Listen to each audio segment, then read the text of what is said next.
Here. So we'll go ahead and call the meeting to order, and we'll start with the Pledge of Allegiance. I pledge allegiance to the flag of the United States of America and to the republic for which it stands, one nation, under God, indivisible, with liberty and justice for all.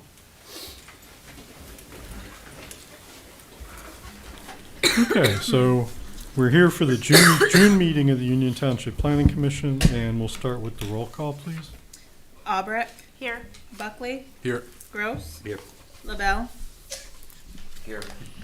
Lapp. Here. Shingles. Here. McDonald and Thering are excused. Squadrito. Here. All right, we have a quorum. Okay, thank you. So next item is approval of tonight's agenda. You have the agenda in front of you. It only has one business item on it, which is the continuation of the master plan discussion. Is there anything else that anyone's aware of that needs to be on tonight's agenda?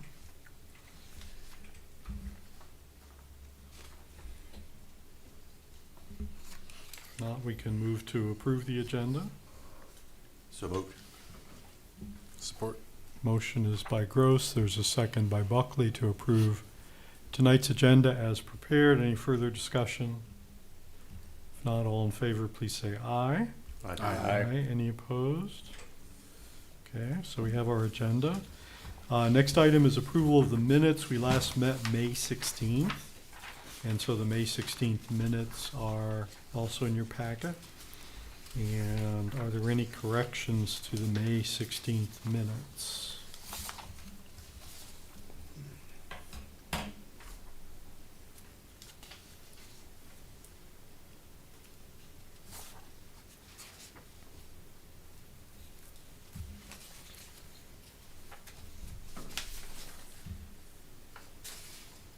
I mean, I think the only, and it's probably not a huge deal under final board comment, where I made mention about meeting with the township manager. I mean, it's not just bringing new businesses, but maybe also anyone looking to go through the process of permitting,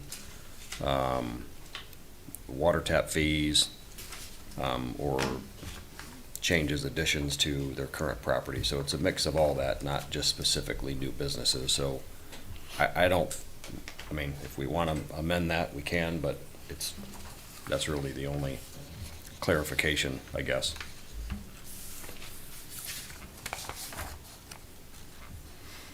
I can look back at I put this off from what was said at the meeting. I mean, I can go back and see if I missed something and amend it. No, I'm saying if everybody wanted to, felt the need to amend it, it's okay with me, but that was more just a clarification to everybody. So if they're okay with the way it is, then it's okay with me. Well, you're the person being quoted, or at least summarized your comments. So I would turn it back if you're satisfied with it or don't feel the need to amend it. I wouldn't presume to do so. So, are you okay with it? No, I would change it. Then make a suggestion. Yep, I would change it to include permitting,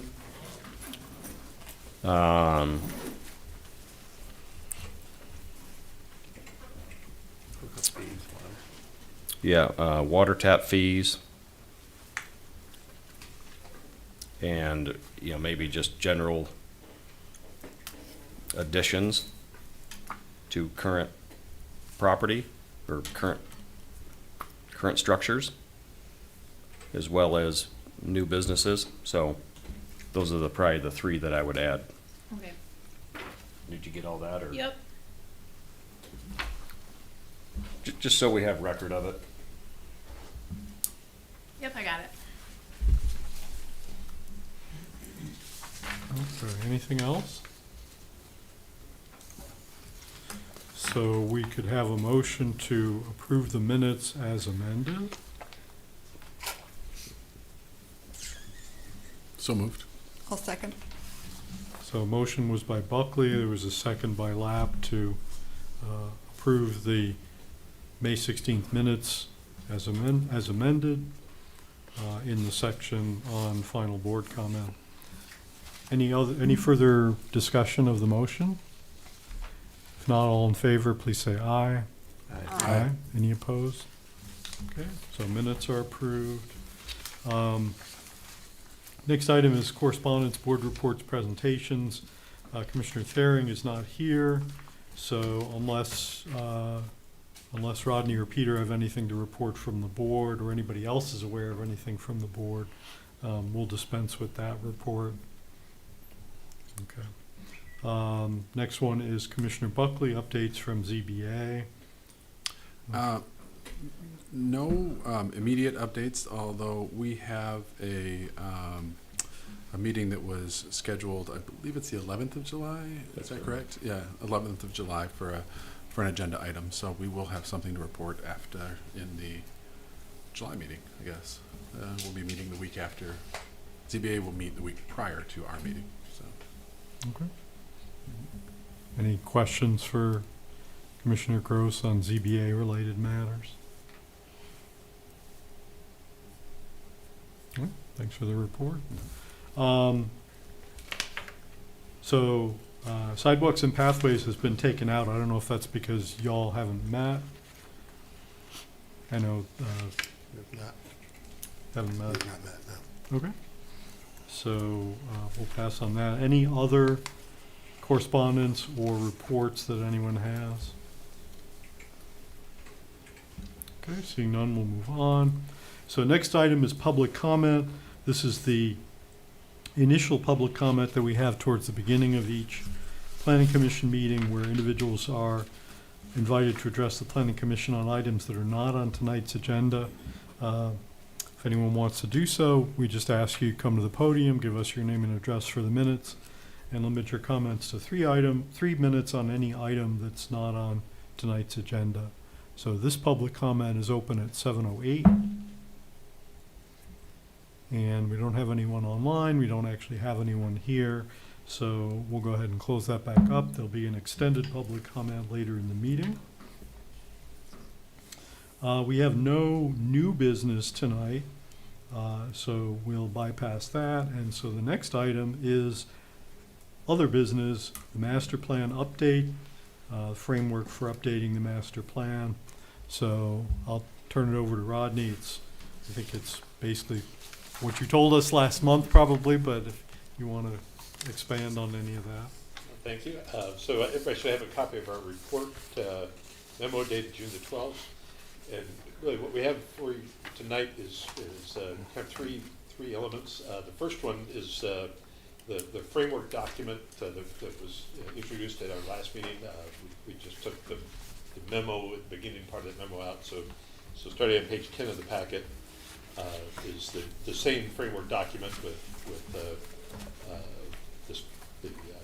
topic areas that we had identified earlier this year, and then in the red some suggestions for items to include as part of a master plan update to consider.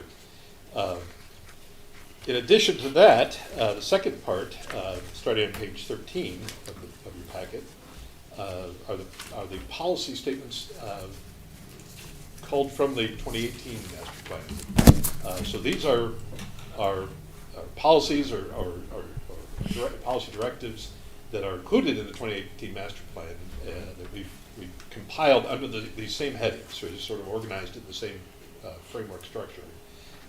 In some cases we edited just for space or for clarity, but these are the existing essential goals and policies of your current plan. So the reason we did this is basically for you to have the opportunity to see it in the same structure, the same organizations we've been talking about, to look at these items, to decide, do you feel like these are important to continue?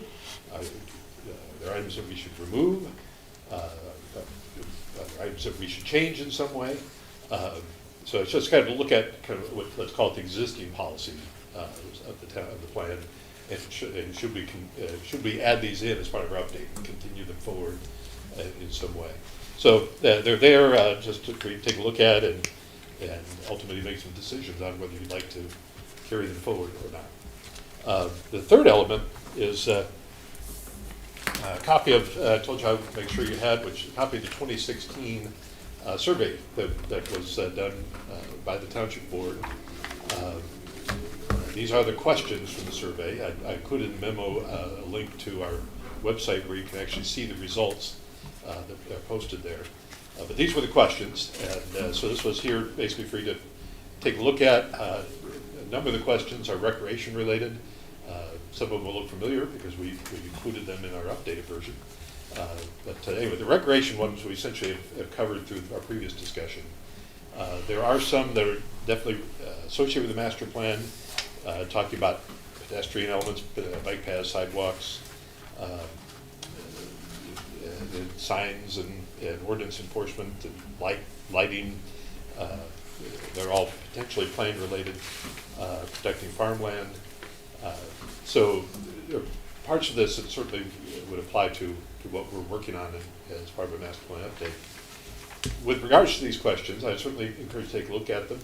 If you're happy with the questions, there is value, as I noted in the memo, to asking the same questions again to see over time a change, from 2016 to now, what has shifted in terms of public opinion. But some of the questions may no longer be relevant, in your opinion, for what we need to know now. So we certainly can keep the questions, master planning questions. We can modify them. We can add new ones. And so this just gives you a kind of starting point for thinking about what do you want to ask in terms of looking for information from the public. And we don't need to finalize this tonight. This is something just to really start the conversation. We can continue it at our next meeting as well, just as we did several meetings on the recreation side. So with that, I'm happy to answer questions as we go along, but this is really all for your discussion. Okay, thank you. So I guess my suggestion would be to take them in the order that Rodney presented them to us. And I think with respect to the framework, to pretty much go down it and ask what people think about each of the items listed and whether you think, yes, it should be there, or no, it shouldn't be there, or it should be stated differently, or there should be something in addition that's not included. Because it's relatively thorough as is, but if people don't agree with it, then that would be an issue. So I'm looking on page 10 of the packet, framework for updating the master plan, and we've got under global ends the general statements of the desired outcomes for this planning process. There's 3 listed items there in red. How do people feel about that? Do you have any concerns?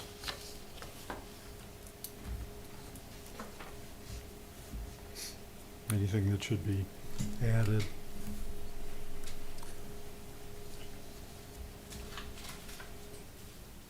The only thing I saw when I was looking at this, I mean, I like what's there, the 3 that are there, and I don't know if it's needed to kind of codify. I see the global ends, general statements of desired outcomes for this planning process. Should we state as part of the global ends something that speaks to, actually articulate a point about something that speaks to input from the township residents or anything? Should that be at that high of a kind of a big picture level to say that we're seeking their input, or is that just kind of assumed in throughout the rest of the entire process? That's a very valuable potential addition. Yeah.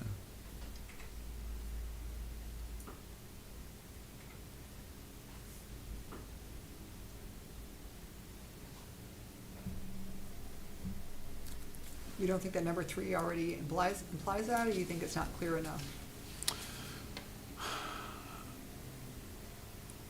Yeah, I mean, I guess I'm just, sometimes it's, if we're looking at guiding language, to say, hey, how do we stay on task, and how do we, make sure that we're accomplishing what we set out to do. I'm wondering if we kind of strengthen a little bit in saying that, that this, or just acknowledging that public input is an important part of the process, and that that's something that we are focusing on as in and of itself. We're focusing on the gathering of public input. But I mean, it's not, you are right. looking at opportunities and methods for inviting public participation. It's not unsaid. And if everybody's happy with it, I just didn't know if we should kind of strengthen that with a separate bullet point and say, this is one of the main components of our effort here. We use the term included, a variety. You could use a stronger term, strongly emphasized, or, there's other ways to, you could just take that far more strongly if you wish to. We could say something just along the lines of was deliberately sought out, or deliberately explored, or or intentionally, or something like that, to simply to say that that it's not an afterthought. That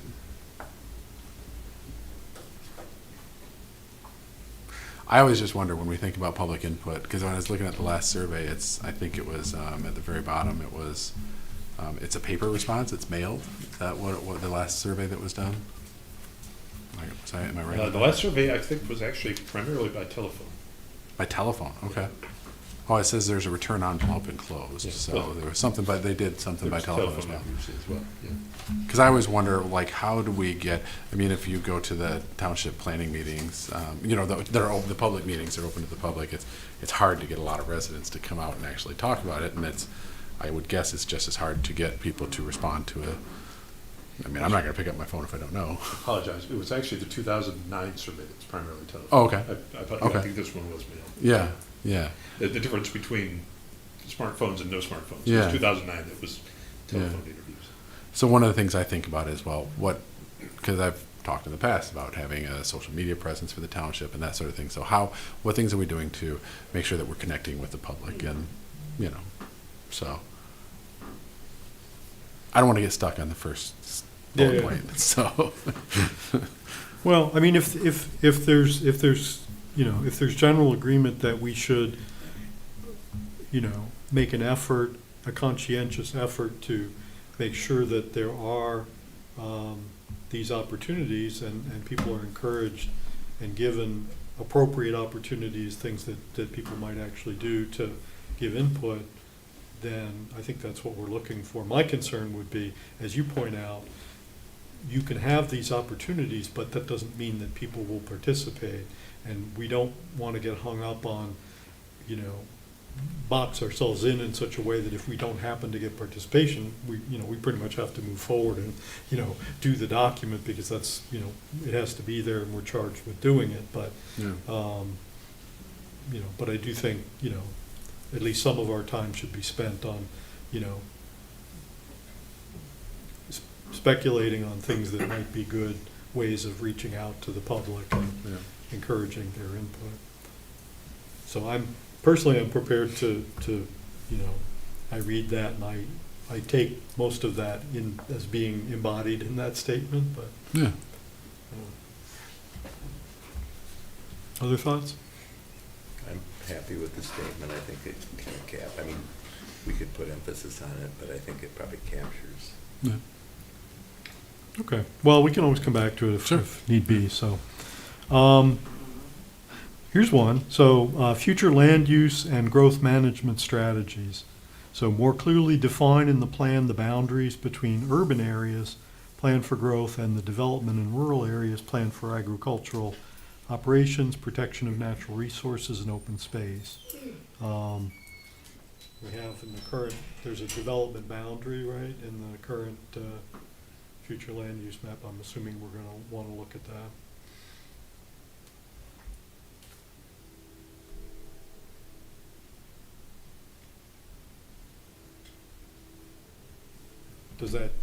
Does that capture what people think of when you think of future land use and growth management? Are there other things? I guess my question would be, do we feel like it's not clearly defined right now? Because we're suggesting that we should more clearly define it. Is it not clearly currently defined?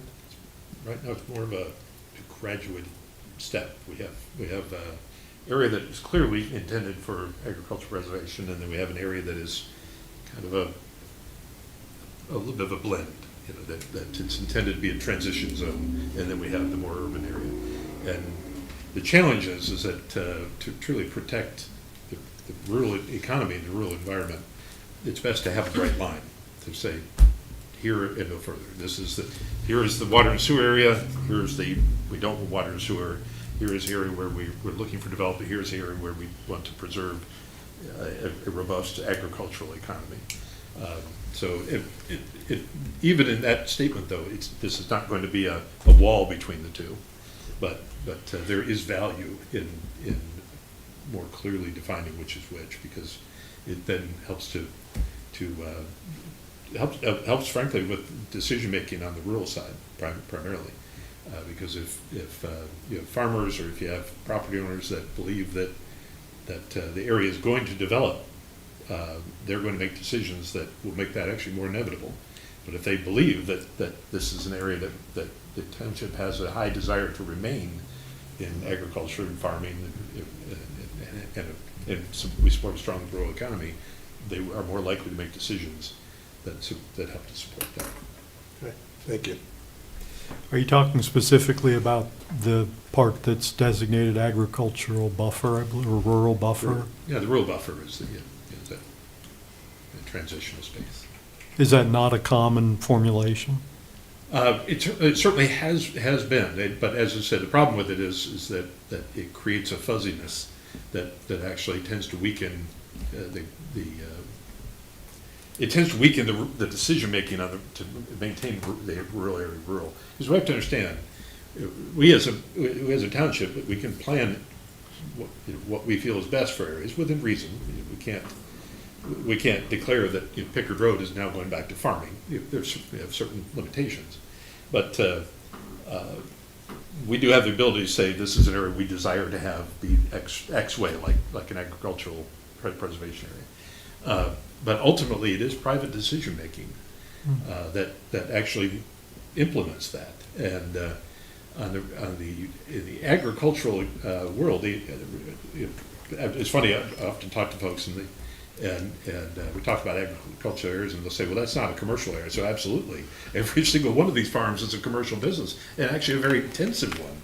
Lots of chemicals and lots of noise and dust and lots of activity, and people are surprised when you turn the thinking that way. But as part of that, they have a support. Agricultural support services are absolutely essential to maintain farming. You need farm implement repair. You need various agricultural services, frankly, that we're short of right now. So one of the things we can do is actually to create, to expand on the opportunities for some of those support businesses to be able to locate here and support the farming that we have, not only our community, but of course the communities that surround us. So it's really just a different way of thinking. Often in our current master plan thinks of the rural area as that bucolic, green, and it's pretty, and we go visit it occasionally. But in reality, if we want to keep it, we need to think of it as a robust part of our economy. It's one of the three legs of Michigan's economic structure, really, is agriculture. And so it's important to think of it in those terms. And so that's drawing that bright line in terms of where we want growth and where we don't actually helps to support decision making on the rural side. Yeah. Okay. I think the rural buffer, though, part of that is that when you start to say, well, we're going to make even though, as you said, it's not cast in stone, but even so, when you decide you're going to make a line between rural and urban, then all of a sudden that line becomes very kind of fraught with, and so one way of softening the decision making is to have these buffers. So. And it might be that we do exactly the same thing that we've done, or it might be that buffer becomes narrower. I think that's something we can walk through. I definitely agree it should be looked at and discussed. The thing I like about it is, it's master plan. It's not necessarily ordinance. We can always, it's not advised to violate your master plan, but it gives us a way, having at least a narrower line gives us a way to try to hold ourselves accountable when we're looking at individual examples of you know, what fits and doesn't fit, we have something maybe at least more strongly worded to lean on. But at the end of the day, all of those decisions come down to case-by-case scenario. What does this particular parcel look like in comparison to its surroundings by the time we make a decision? Mhm. Other comments on item C? Okay. Item D is plan for economic development. And there's two statements. Well, first there's section 1, industrial and employment center plan. The township has insufficient available land currently planned for industrial uses, and the available vacant land is not well suited for development due to deficiencies in the local road network or small lot sizes. And you probably could add, in some cases, topography and other kind of issues, but so what do people think about that? I mean, that's a fairly, you know, kind of upfront statement. We've talked about it before.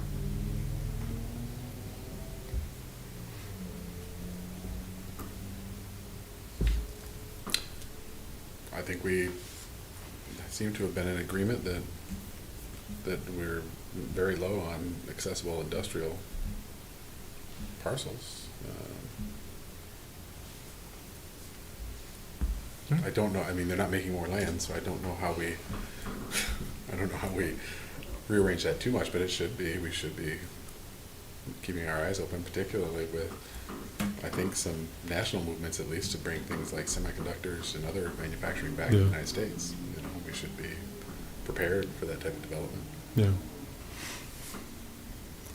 Back in the day when I first moved here, when there were issues with, there wasn't enough land, at least as far as the city goes, it seems like the city would annex property in the township. So maybe the township can just start annexing city property. Right. Maybe not. All right. So to address the question or the issue, item B, to meet site selection standards, new industrial business park sites will need to be located along the US 127 corridor on large tracts of land with sufficient existing utility and road capacity to support industrial development. So we've sort of talked about that before.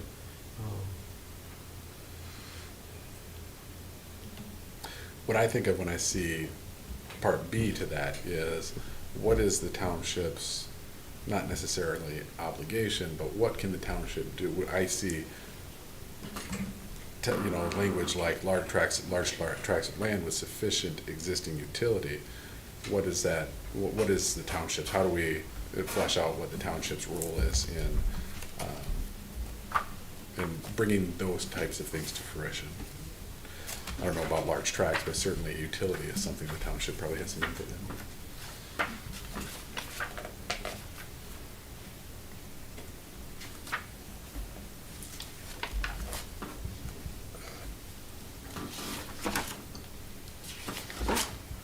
Did you have specific parcels in mind when you wrote that? No, we're looking generally at the corridor. The reason why it mentions the US 127 corridor is because in most cases, almost every site selection situation includes a criteria to be in close proximity, not only to the expressway, but also to an entrance, you know, an interchange within a certain distance of an interchange. And so we're really looking at land along 127 as meeting that their criteria for that. So that's where that comes from. You know, in the past, it was all about railroads. You know, obviously, if you're a waterfront community, it'd be about the harbor. But in our case, it's about transportation, and that's 127. So we're looking at basically three general sites, three targets essentially is what we're looking at for our opportunities for industrial zoning. Yeah, there's a number of potential areas there, and it happens that we actually have good utility availability along the parts of the 127 corridor, and where we don't, we have good potential to be able to provide it. So that, we've had those discussions internally, just looking at generally. We're not identifying property here, but just generally. There are some state programs out there about, that, looking at the idea of land assembly and preparation and such. One of the challenges in this area is that the process for a company coming into an area and opening up a new operation, new facility, is that the timeline has shrunk to next to nothing. The expectation is that you'll have an existing building that will exactly meet their needs, that it's already built, everything, it's a white box, exactly what they're looking for, they can move in tomorrow and finish it up. In the past, you go back 10 years, and the expectation was simply that you had land planned for industrial, and that they would essentially, the expectation was that the developer would take all the steps, get it rezoned, bring in the utilities, all those things would be simply part of that project. But decision-making and the types of facilities are coming far tighter time. They want existing buildings, or at least they want sites that are ready for a building permit. So the site's prepped, the utilities are there, it's mass graded, and they can simply come in and do the finish. So that's the challenge we have. Now, as I said, the state has stepped up with some resources potentially for that, and our Mid-Michigan Development Corporation is actually very involved in that area and would be a partner in anything that the township might explore with that. Does that include road surfaces as well, in terms of capacity, width, that sort of thing, in terms of, I mean, does that, when we talk about kind of site ready, are we talking about road infrastructure as well, or are we basically talking more about the parcels of land? Yeah, we certainly are including roads in that. Having Class A all-season roads are important. As you said, freeway interchange, being in good close proximity is important. Yeah, those are all pieces of the puzzle. Yeah. Okay. Yeah. Other comments on this section?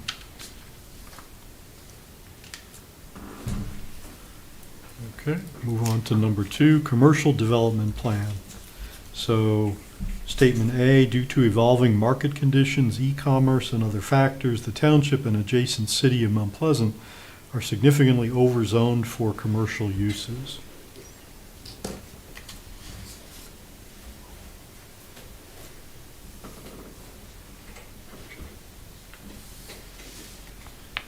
And if one accepts that proposition, then more flexibility is needed for the future development of vacant or underutilized land currently planned or zoned for commercial uses.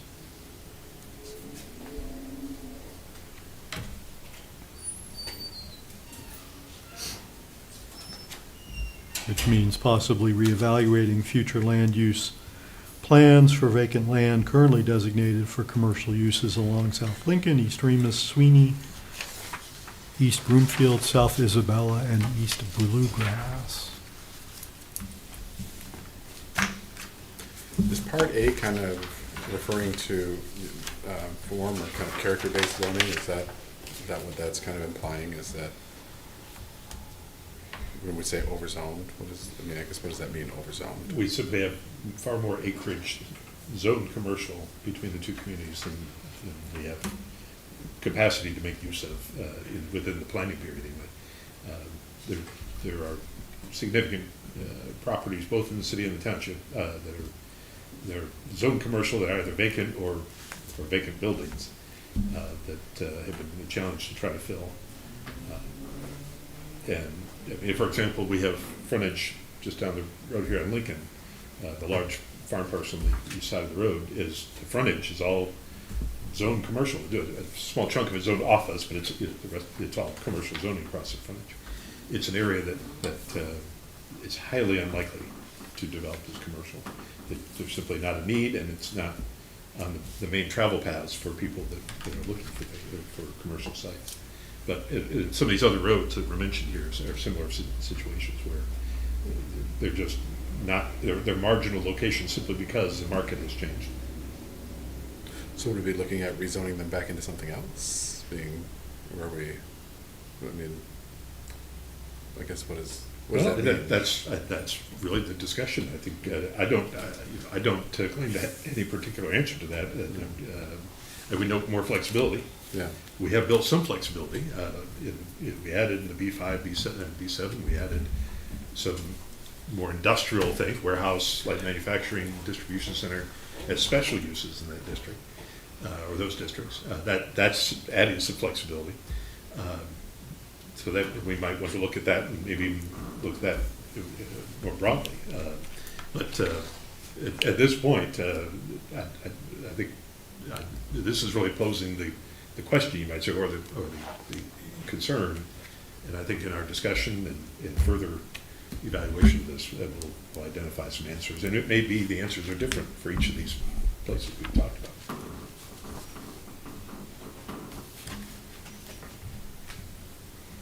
Yeah, in some cases, the answer might be mixed use or a planned unit development or something like that. Yeah. It would be interesting in the planning process. I don't know. It would probably be difficult to pull together. It would be interesting in kind of looking at a historical reference of between now and the last master plan, which areas of the township saw, what levels of development we saw in which areas, and then being able to kind of overlay that activity on top of what our zoning map looks like. It would be interesting to be able to see the comparison of those two things together and have that conversation with that type of data.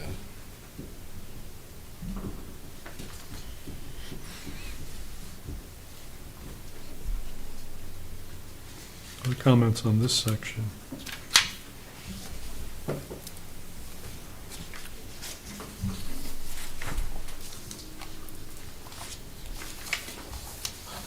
Okay, and so we're still in economic development, so item 3 is the Bluegrass Area Center, or Center Area Plan.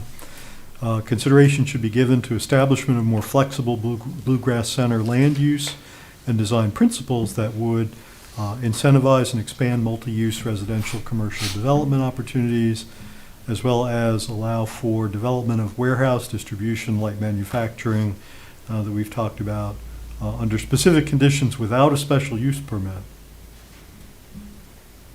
Okay. Potentially allow for more intensive development, increased building height, residential unit, number of residential units, et cetera, under certain conditions, and potentially establish a set of design principles related to building and site design that would maximize pedestrian access and connectivity, promote vibrant architectural character, and encourage inclusion of public gathering elements and coordination of design and access between the adjacent sites.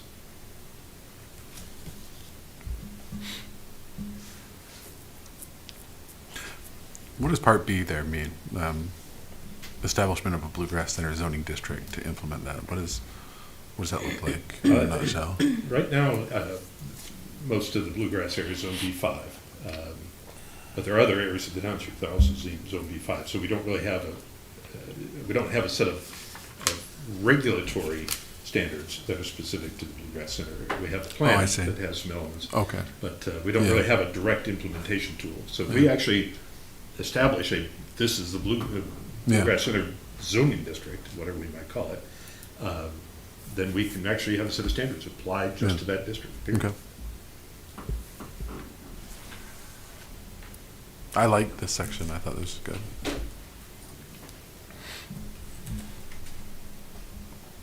Other thoughts?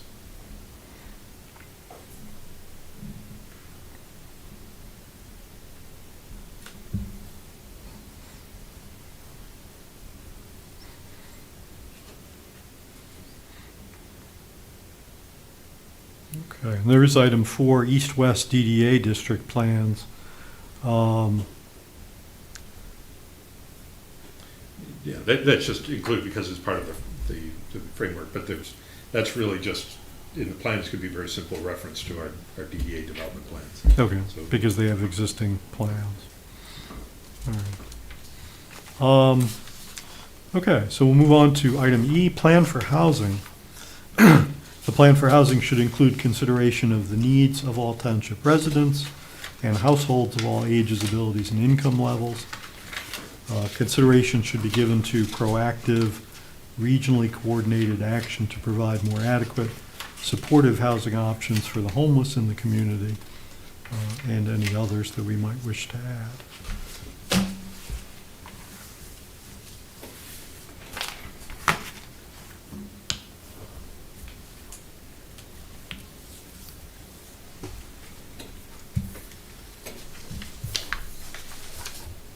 One of the items that's come up in my reading of late is the issue of aging in place. Our aging population in the United States, definitely an aging population in the state of Michigan. That's a trend that's likely to continue for some time. In a few short years, we will have more people that are over 65 than under 18, which is a very odd place to be, but that's, like I said, it's just where the cohorts fall and a fairly low fertility rate at the moment. So I didn't know if there was interest or if we need to include something specific talking about older population, aging, opportunities for aging in place, or providing additional support for the elderly. I mean, it's certainly covered in item 1 there, a general statement. But it's come up in my reading over and over again, so I thought I'd just mention it. I think that's a good point. I would also point out that Section E, as well as a good portion of the Section 3, which does talk about mixed use and housing and whatnot. I mean, these two sections are big examples of not just community input, but also potentially market research, or like Rodney's saying, some forecasting of what population trends are going to look like. I know the College of Medicine at CMU has been had, at least previously, has had significant interest in, from a medical perspective, of what aging in place looks like, and how that, how medical providers provide support to people who want to do aging in place, and in terms of bringing medicine to them as opposed to centralized medical facilities and that sort of thing. So could be some opportunities to pull information there too.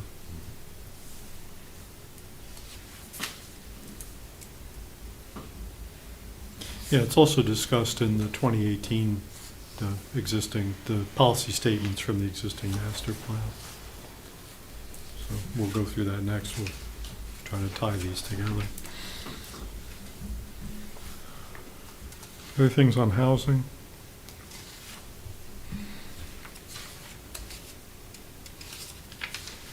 Okay, we'll go to F then. Plan for agricultural and preservation of rural character. Areas planned for preservation of agricultural land and rural character can be served by municipal water, but must not include any areas of the township served by a municipal sewer system or located within any area already planned for expansion of municipal sewer services.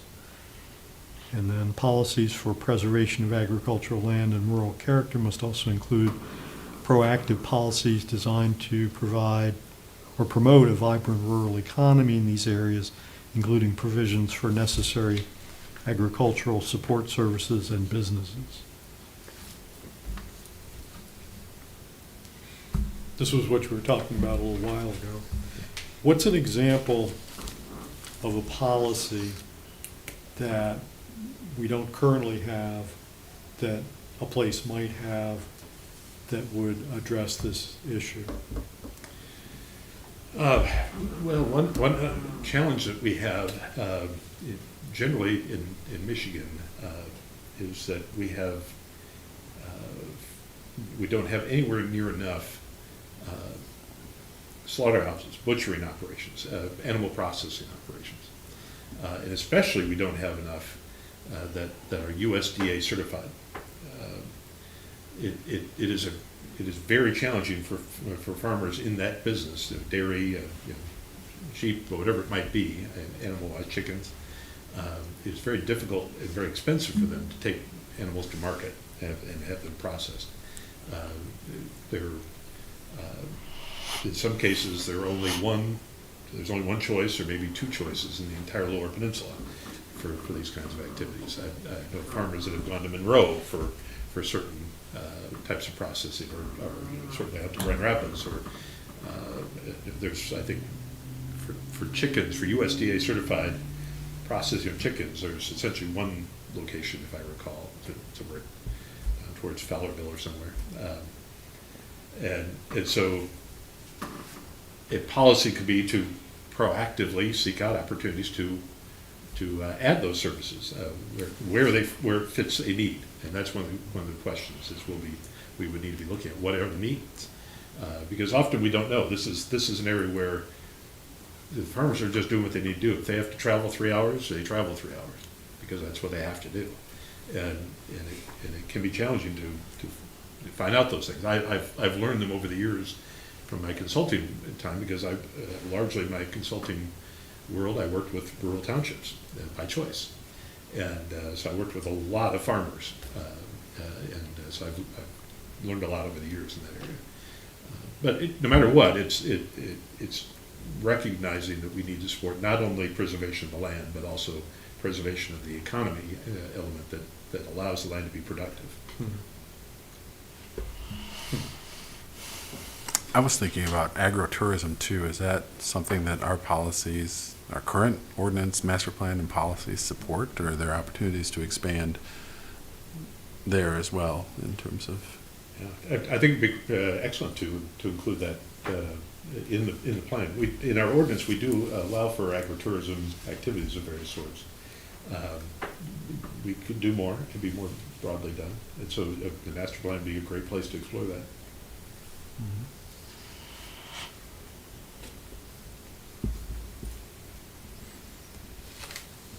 I guess maybe we slightly amend it, but I think the necessary agricultural support services and businesses could include agritourism, but can also be added there. We'd sort of say add a comma after businesses, including agritourism. Yeah. Mm-hmm.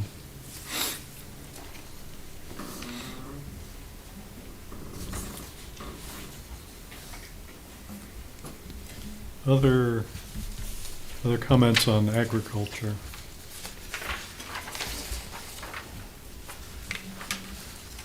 Okay. And item G, plan for natural resources and the environment is a big blank. You'll see more in the existing plan. That's an area that was quite a bit. That's true.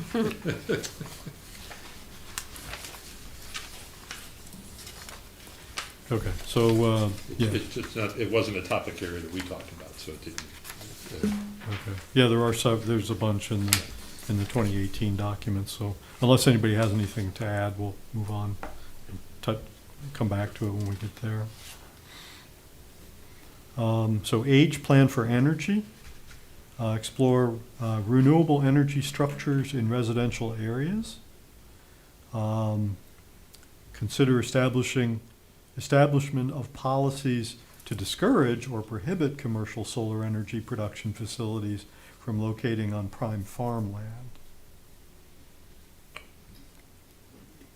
Is prime farmland a term of art? Is that something that the township designates, or what? I think we would probably need to designate, it's often designated through soil conditions. The Soil Conservation Service has some characteristics that they identify as being highly productive farmland. It is at this point just simply a general statement, but we would need to identify specifically what we mean by that. And it probably would be related to soil conditions and current activity. So that has nothing to do with location. It's primarily those two factors that establishes that it's prime land. Yes, that is correct. Now, one way we could do this is we could identify areas in the plan where we feel commercial solar is acceptable. That's another way to approach it. Well, that's what I was going to say. I don't think we just look at policies to discourage, but policies that also direct and guide. And that's fine. And as I said, we don't. These are just general statements. You can include it or not. You can revise it. I'm completely okay with that kind of statement as well, and approach. It's a pretty hot topic right now. Yes. Commercial solar. And like soils, I mean, most of these prime soils are usually basically by soil to series soil type, like in Isabella County Park, it was considered our most productive land. But on the other hand, I mean, that's corn, soybeans, type row crop, but, you know, he's talking going over to, go to Montgomery County, looking under the irrigators, the irrigation center pivots, those are all potatoes. They're Mhm. high-value crops. Tell those folks that their land isn't prime farmland. Yeah. But I mean, Yeah. but then, you know, there are several companies that have leases in this county, in the county already, and. I mean, Have solar leases in the county? Yes. But they have to get enough connecting leases enough. before they can actually, they have enough? Yeah. I only go from personal experience. I manage my dad's 110 acres, and we were approached. It was a 70% usage rate of that 110 acres, but they had a lease for like 3 to 5 years to develop, a window to develop, but they would have to get neighboring. They wouldn't do it on 110 acres. They'd have to get neighboring. But it's a very, very highly charged Yeah. topic now, even in the ag world, just because of, you know, property rights issues and, you know, all those types of things. It does have the potential to completely change the character of the community. Well, if you Because- want to see what one looks like, I mean, they're around. There's a lot of them going in, like on the 94 corridor, but when you go to Lansing on 27, on 21 going into St. John's, there's about 40 acres of them right there. You can see them from the freeway, so it does change. You know, it's Hmm. you know, do you want? I don't know. It's very, it's an interesting and controversial, and you know, it's just like those what you see out to the east of it, or the west of it. Ultimately, it comes down to who's making money and how much, and the cards start to fall when there's enough money on the table. Well, it's just but- crazy money they're offering. Yeah. I mean, how do you not? Yeah. Yeah, I mean, I saw a 30-year plan for my dad's acreage, and it was, the only reason I didn't say anything was because you'd get run out of town by the neighbors for doing it, so. Well,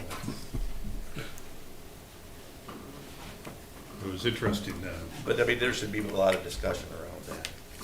Not to be, we won't settle it here, but I think there's. I was, as a consultant, I was involved with this discussion in a number of farming communities, and had one in particular that worked for a year on a potential ordinance. They discussed it, they heard from people, they heard from the company, one particular company that was interested, looked at other options, they went around, there was up towards Linwood, I think it's N13. Anyway, there's some big ones going in over there. Several of the commissioners went up there and looked. And they had tremendous pressure from the property owners because this company had gone around beforehand and signed up a bunch of people with leases and gotten them all excited about it. And it's a really insidious way to do business because it's not activity it's allowed. And so they're riling all these people up to go talk to the elected officials and tell them, hey, we want this. And they in fact sign up the elected officials and compromise them by signing up for leases. So technically they're in conflict of interest to vote on it, but some do. Anyway, this community, this was a large project potentially that would involve multiple townships. A couple of the townships around this one actually had commercial solar ordinances. The community I work for did not. So in the other surrounding townships, there are actually projects that were moving ahead, okay? But this community was discussing it, went around for a year. The property owners pushing for it. There was a lot of contention. In the end, the township decided not to do it. They came down to a vote and they voted, no, we're not gonna pass the ordinance. And the company, to their credit, accepted that and went away. There was not any kind of a legal fight or anything like that. The property owners that had leases were very disappointed. Some expressed that very vociferously. But in the couple, I don't know, it's been a couple of years now since a lot of this was happening during COVID. Anyway, since then, these property owners have gotten to see what's going on the other side of their border. And there have actually been some that have come forward and talked to the elected officials, and I've heard back, that they actually thank the elected officials for saying no. because they've seen the damage done on the other side of the border. You know, land graded off, topsoil not cared for, not taken care of, vegetation all removed, all these roads and things went in, truck traffic, all that stuff. Anyway, so positives and negatives. There are definitely positives. The solar industry has clearly become efficient enough that it works in Michigan. It didn't used to, but the equipment has become so efficient that it can work here. I've been told even if there's snow covering, they're going to work and generate electricity at a pretty high level. We do have a lot of open, relatively flat land, and we do have a lot of electrical infrastructure, three-phase and high voltage systems that are exactly what they're looking to connect to. So it is something that we're going to continue to have interest in, and certainly our major utilities, consumers and DTE, are very active in this area. So it's something to consider, and the more we can do ahead of time in terms of what we would prefer to have happen, the better it will be when we have projects that come our way. We can be clear in what we want, and maybe help them to help us get it. So these companies will, if you tell them this is what we're looking for, this is what we want, they'll say okay, because they know that's the path to success. So it is certainly something to keep in mind. I think it's definitely worth the conversation. I don't know, I mean, we're one township, so it's, one township being able to manage large commercial scale solar installations is always a question. It seems like intuitively, it seems to me like there needs to be a kind of a multi-township agreement on those types of ordinances in order to really leverage the potential of large scale solar farms. But I think the thing that I focus more on is penetration into the residential areas, and by that I mean right down to the individual homeowner who wants to use renewable, not just solar, but some sort of renewable power, and that might include, I don't know if we currently have anything that addresses what like a Tesla Powerwall looks like inside a house, or how we incorporate those sorts of things. If somebody's looking to do that in Union Township, I don't know if we have anything like that, but also, certainly at least out west, there are more, I can't remember what they call them, but they're like small renewable installations that are meant, I don't know if they call them like micro or what, but are meant to service just one neighborhood, meant to, more like a cooperative of a subdivision says, hey, we want this type of installation, and I don't know if there's even a call for that in Michigan, in the middle of Michigan right now, but those are the types of things that I find interesting to explore and say, what is the state of things on those, and how can we prepare for that sort of thing? So commercial scale is a totally different conversation.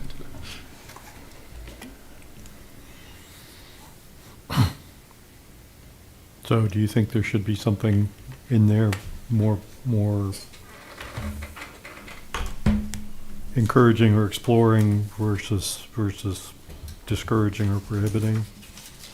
I personally, I've always been told that if you've got a problem with something, you should bring a solution as well. So I think it's fair to say, hey, this type of stuff is off limits in Union Township, but I think we owe it to potential developers to say this is not off limits, and we're right, at least at this point in time in our history, we're encouraging this type of development. I think we should give feedback on that to potential developers.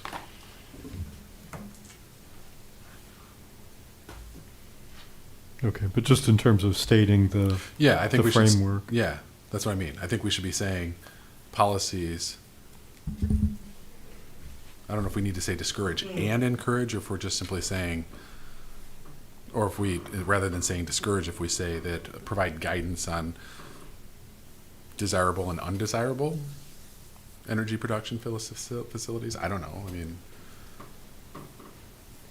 We can certainly turn that item 2 into a positive statement that simply says something to the effect of encouraging renewable energy, commercial solar, whatever it might be, at identified or preferred locations within the something like that.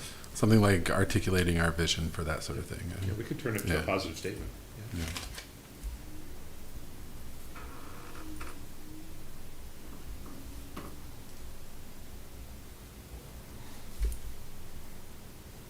I don't think it's unreasonable, though, and maybe this even goes in the final document, but to make some sort of statement that, you know, there's a variety of priorities here, and since preservation of agricultural land is one of the stated priorities, that there may be certain areas where it's not appropriate, right, to put a solar farm, so, because we definitely want to reserve, you know, our right to do that.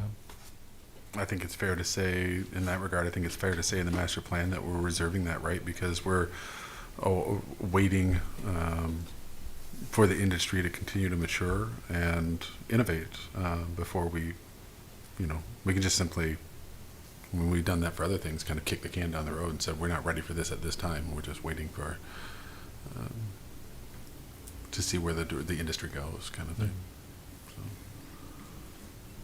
We're waiting for the chemists and the engineers and the physicists to design one where it's the size of a postcard and it can power your house for a year, you know, that type of thing. Well, they just ran a successful test from outer space, doing solar collection in outer space and beaming it down to Earth. So soon enough, we'll just get it from the moon, I guess. I don't know.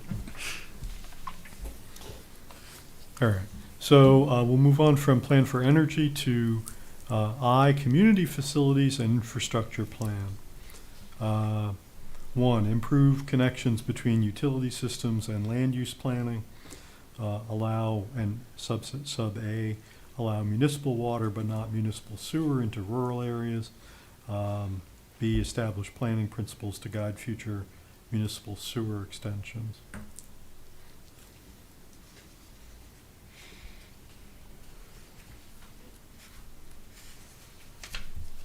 This second one in particular ties right back to the Michigan Planning Enabling Act.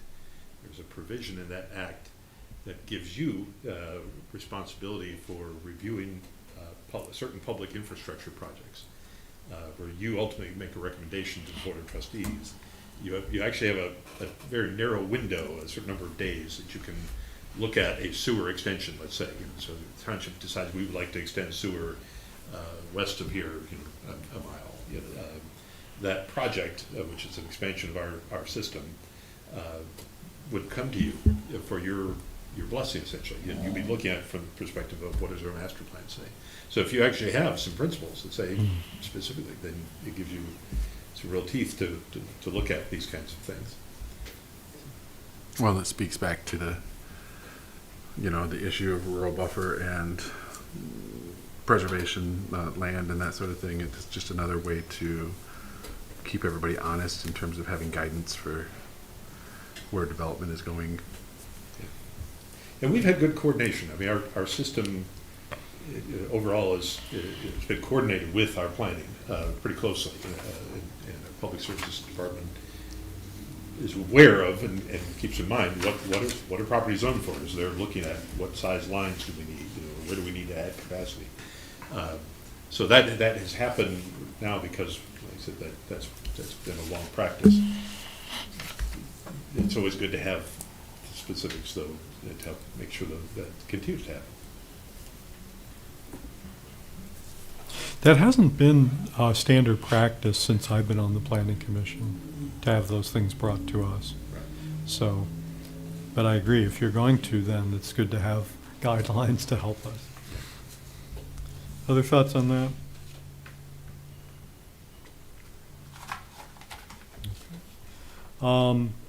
Transportation plan, item J. Plans for roads and streets.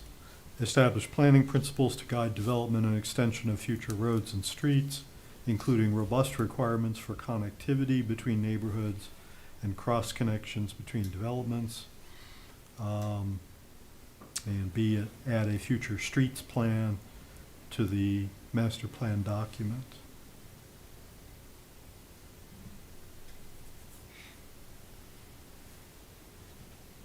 Is future streets that's a thing, or is it just that master plans simply have future streets documents or future streets plans? Yeah, that's a title actually from the State Planning Act, and what that is identifying where we feel we need additional streets that don't exist right now. Oh, I think okay. the easy example of that is Broadway between Bradley and Lincoln. It does not exist between the two. In the city, there's some right-of-way. And actually, in the township, there, at the end of Sandstone Drive, there's about 400 feet of right-of-way. It's not a road, but the right-of-way's there. But you know, so there, you can see there's a definite intent for Broadway to be connected through from Bradley to Lincoln, and it makes very good sense for it to connect through. It would obviously provide a faster connection downtown, a better connectivity for bicyclists, people walking, driving, however they're getting around. It would be easier to get around this part of town if that was connected through. But right now, in the township, in our plan, we don't mention that connection. Interestingly, the city does. The city's master plan, previous ones and the current one, identify that on their future streets plan. And it connects all the way through to Lincoln. And cities do have the ability to master plan beyond their borders for a certain extent. And this future streets plan is a very appropriate element of that. So they've identified it. And in the State Planning Act, that act includes some language that essentially says that if you've identified in a future streets plan, that provides some legal weight behind making sure that area does actually remain available for a future street. So for example, you know, if somebody comes along and says, I want to put an apartment building right in the middle of that, you know, if it's on your future streets plan, you can say, no, you've got to respect that plan, put the building over here, and go from there. It's not to the extent of you can prohibit it, but it allows you some legal weight behind you to say you really need to move that building, adjust it to recognize that's going to be a street in the future. That site looked like years ago that it was going to happen. What happened? Why hasn't it happened? Well, when Cornerstone Estates was being developed, that certainly, I mean, all that land was owned, and much of it still is owned by the Urban family, and I think they probably did have an intent to develop all of that and probably connect that street, at least in the township side. On the city side, I don't know. I mean, there is already a right-of-way there, but it did not develop. And there is also a neighborhood that's partially developed on that side, so it may have been similar, that it just didn't finish. Anyway, that Cornerstone Estates did not fully develop out. So I wonder, and maybe this is not germane to this conversation because of the size of our township and stuff like that, but when I hear future streets, do we have the same thing for future green space? Like, I mean, do we maintain streets right now that could be converted back to, I know that is an issue in, across the United States of maintaining streets that kind of go to nowhere. And I know that we dealt with at least one issue of that in the past few years where out north of Pickard there was a private road that I can't remember that was being maintained by a private landowner, and there was a question of whether or not he could just close it down or what. But Packard. So, I mean, when we look at those sorts of things, do we look at potentially at streets to nowhere that potentially would be removed from maintenance and no longer be roads? Or is that not a thing here in a township like this? At the moment, I couldn't think of any examples that would really apply. It certainly, in some communities, there can be places where part of your future streets plan might be to remove some streets.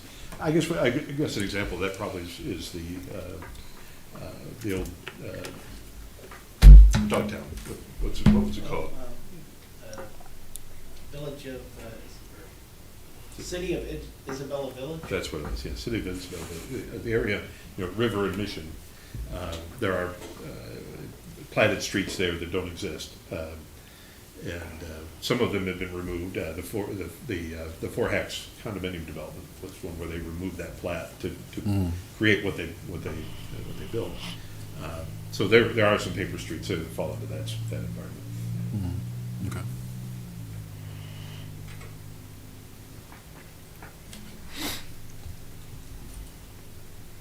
Okay. Anything else on streets? So then, part 2 of this is the plan for non-motorized transportation, including sidewalks and pathways. Incorporate an updated version of the current policy for temporary relief from sidewalk construction into the master plan. We've talked about that a number of times. Establish planning principles to guide development and extension of future sidewalks and paved pathways, including robust requirements for seamless connectivity between the public sidewalks and building entrances, wider, well-lit, accessible, and connected pathways, and any other items.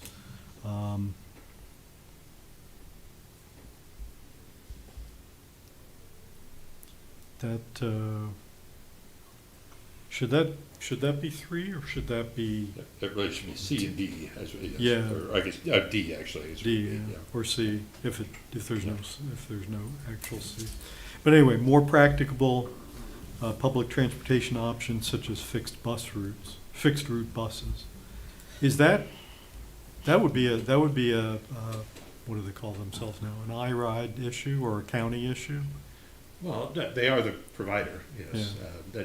That doesn't mean it's not a master plan issue where you can identify your preferences and establish policies that might guide future creation of such things. I mean, we have, with the I-ride system, there are some sort of fixed routes. Yeah, they have some fixed routes. Yeah, with CMU, those are, as I understand, primarily paid for by the apartment community owners that want to have good connectivity for the student population at CMU that live in their apartments.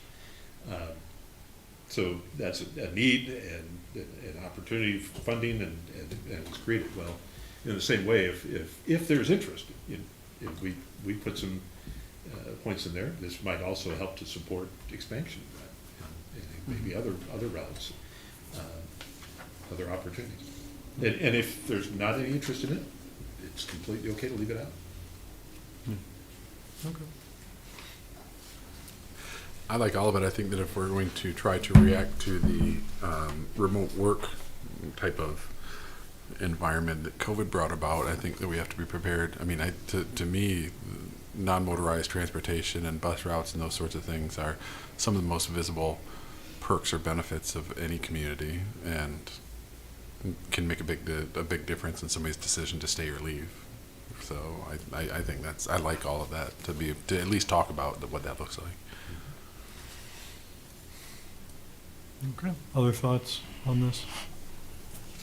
So then the last item is K, zoning plan. Now, I'm assuming that because we have a zoning ordinance, that a lot of that gets into that, and of course, you've already brought up a zoning issue earlier in the document about bluegrass. But, so, is that the reason why there's nothing there, is mainly because we deal with that so largely already? Yeah, and that bluegrass item could fit just as well under a zoning plan. The zoning plan is actually intended to help to guide the transition from master plan policy to zoning regulation. So the zoning plan often includes recommended changes. It might have a list of things that need to be done to implement the policies of the master plan. And it might say these are high priorities, these are lower priorities. It also can perhaps identify timing for rezoning, for example. It can talk about that this area that we've identified as wanting to change, like the bluegrass area, for example. We created a bluegrass zoning district. That might say that's a high priority to do right away. Make that change, rezone that area that we've identified to this new zoning district. Whereas it might otherwise say, these other areas that we've identified to become developed, like we talked about the industrial along 127. That might say those changes should only happen as infrastructure is available to support it, something like that. So it kind of gives some guidance on how to go from the plan to the ordinance. So basically, once we've done the work of all this other stuff, that's when that will kind of take shape, and you figure out, well, what do you really need? Exactly. Yeah. Okay. Any other thoughts on the framework document? Okay. We're doing pretty well for time. We do want to get everybody's dogs walked this evening before dark, but I feel like we're. It's a good stopping point if we decide to. Well, no, I feel like we're making good progress, and so I thought we would kind of at least start to dive into the policy statements from the 2018 master plan. I know there's some things in here that I want to bring up. So as Rodney indicated, this organization is designed to match the framework organization. It's not the organization of the existing master plan. So you culled these from various places and put them into these as policy statements. But I think it's a good organization. I think it's worth discussing. So global ends, the one we started with on the first one, there were 3.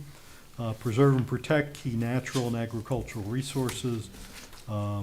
Create a safe, balanced, and coordinated multimodal transportation system adequate to accommodate the ongoing growth and redevelopment of Union Township.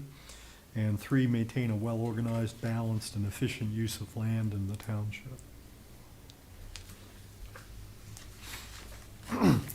These are the 3 general goals that everything else is under, essentially, in the 2018 plan. So that's why I felt if the one place it could fall is under this general global ends category, if you choose. Yeah.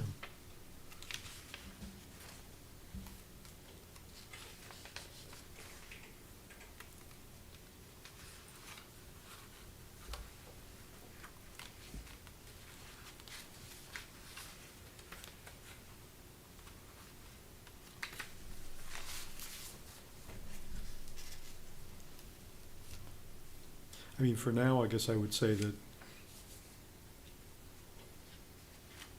even goal 3, almost everything kind of falls under that in one way or another, so I guess I'm comfortable with them certainly for the time being. Other comments on those?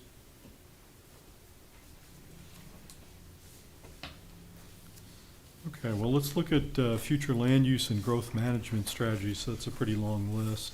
1 through 10 here.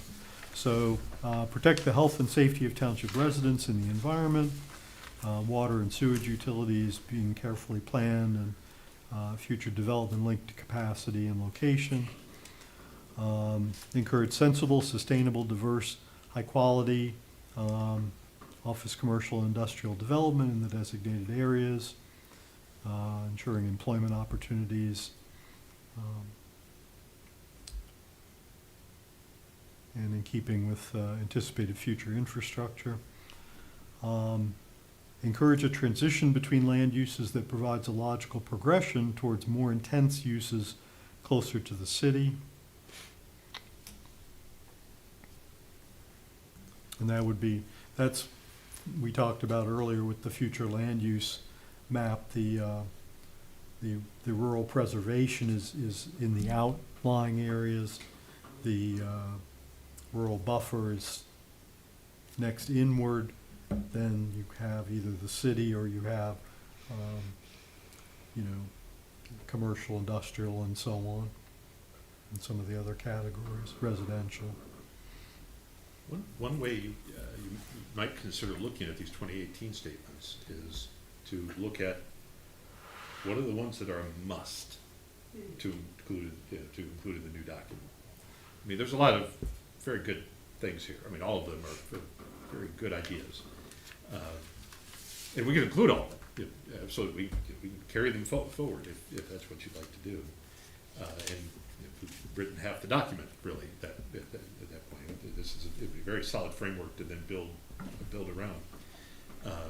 But I think one way to think of it is what's absolutely must. This is the most important idea that we just can't not include in the new master plan. It maybe build from there, because you might find that some of them are not musts. They may not even be shoulds. It's like, oh, that's a good idea, but we don't need to necessarily include it in this framework statement.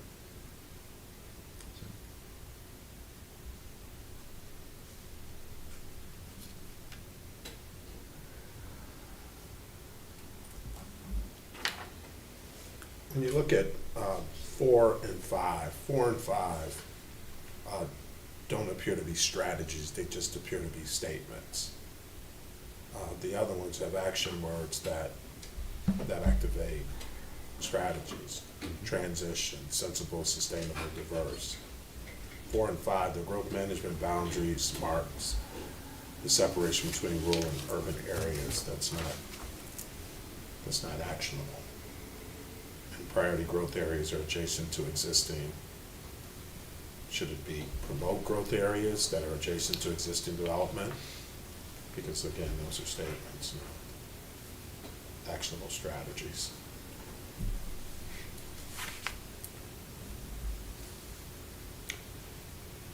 Yeah, that's true. Honestly, if we're trying to really strongly encourage some sort of growth boundary or that sort of thing, then it's almost a given that priority growth areas are adjacent to existing development. The opposite of that statement would be leapfrog development, so which is not what we're looking for.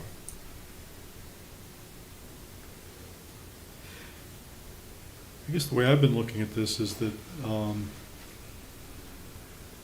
3, 4, 5, and even 6 are, and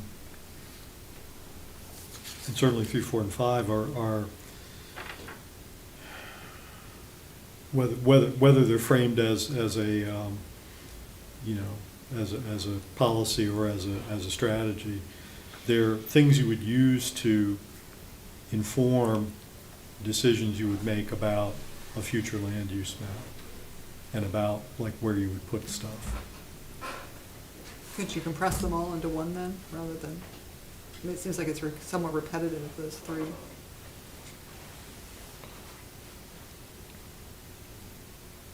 The sewer, water, and roads are also in 4 are also in 5. And that's sort of what Stan was saying there, that they're not really action-oriented, they're basically descriptive. And they're all, if they all sort of fit under 3, maybe reframe those 3 all into one statement about encouraging the transition between land uses.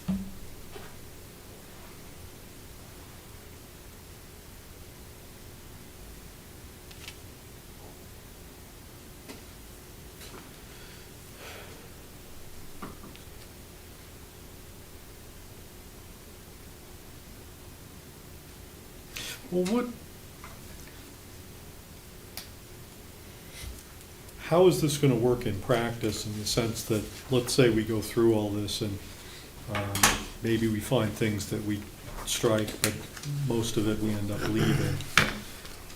Is it going to be a checklist when the document starts to get written? Is it going to be a checklist that each of these is addressed somewhere in the new document?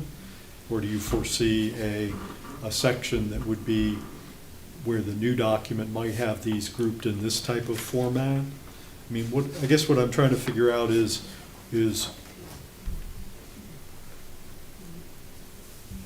other than I understand the general idea that if we can leave something out, we've lessened some work for ourselves, but if we leave stuff in, what are we committing ourselves to? Well, essentially, if you leave, if you carry something over from this set into this new framework, then you're saying it's important for the future of the township in the next 5, 10, 20 years, that this is something that you have as feels an important statement to make, important public policy to put into the adopted plan. For right now, in terms of this framework that we're creating, these really should be, I think, as was said, strong statements, actionable. This is a clear statement of this is what we want.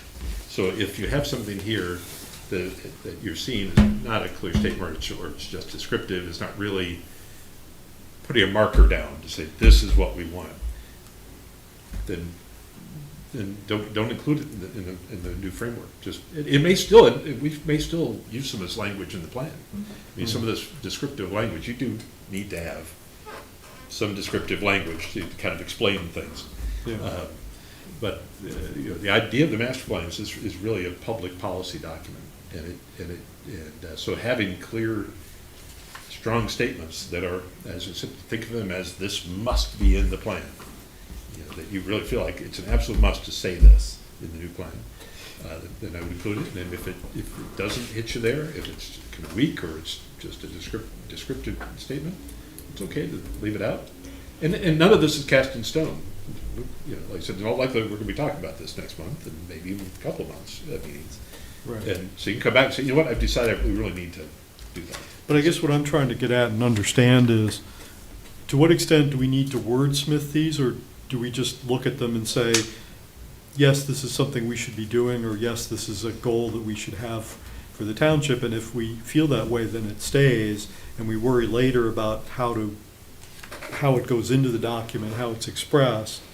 Or are we, like, for example, does it matter now whether 3, 4, and 5 are combined into one or just left if we think all of them are valid, either statements of how things should work or actual goals that we should have for the township? My suggestion would be to work with the statements as they are. Obviously, minor wordsmithing to update in some ways, completely fine.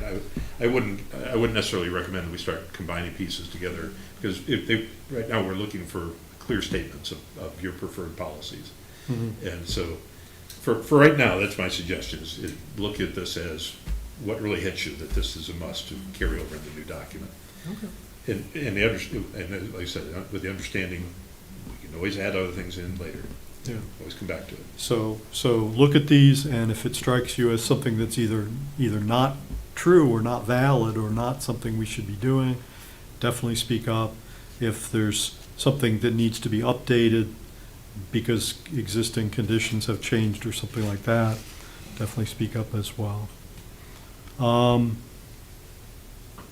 some are actually duplicates or close to duplicates of things we just talked about. Yeah, So, the sewer one. If you see it, and if it's a duplicate of what we've already talked about, you don't need to include it again necessarily.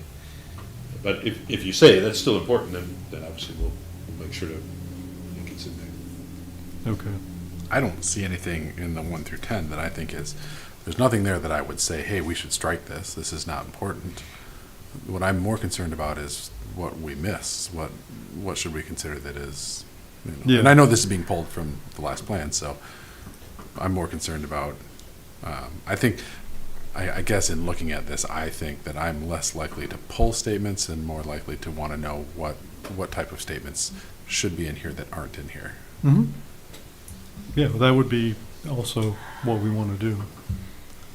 Now, some of them are very specific, but 7 is very broad and has all kinds of, potential, possibilities. Provide an attractive business environment and opportunities for business to expand the economic diversity of the township, and contribute to the overall economic strength.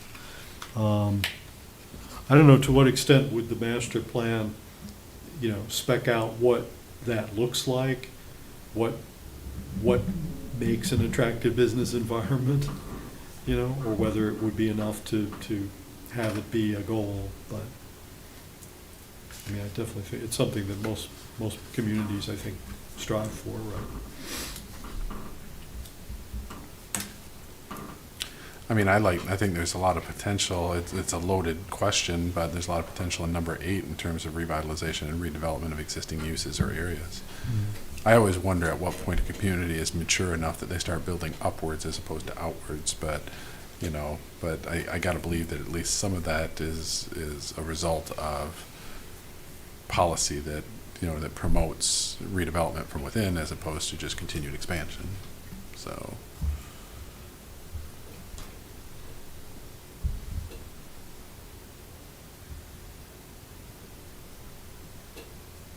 It's interesting, that particular topic, one of the best ways to promote redevelopment and growth, infill growth within more urban parts of the community, is actually to have a brighter line between the urban and rural.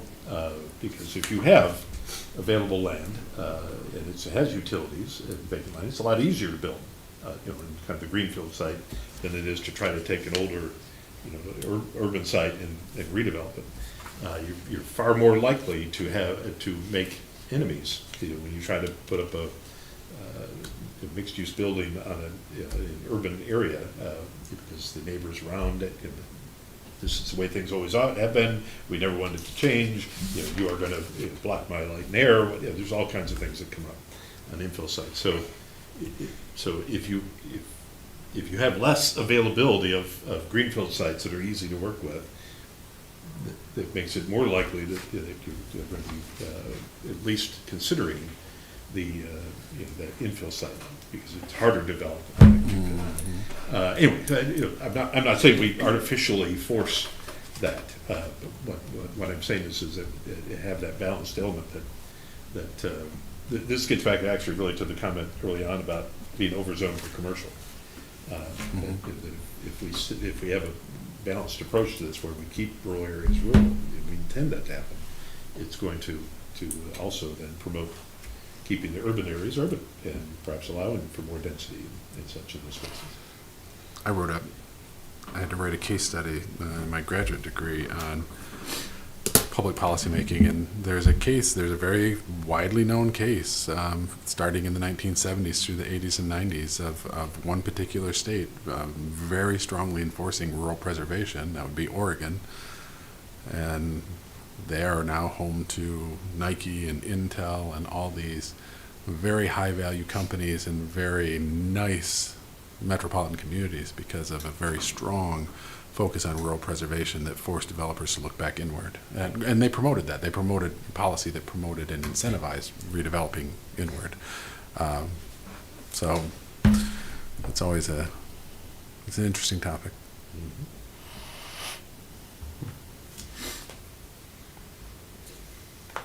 Okay.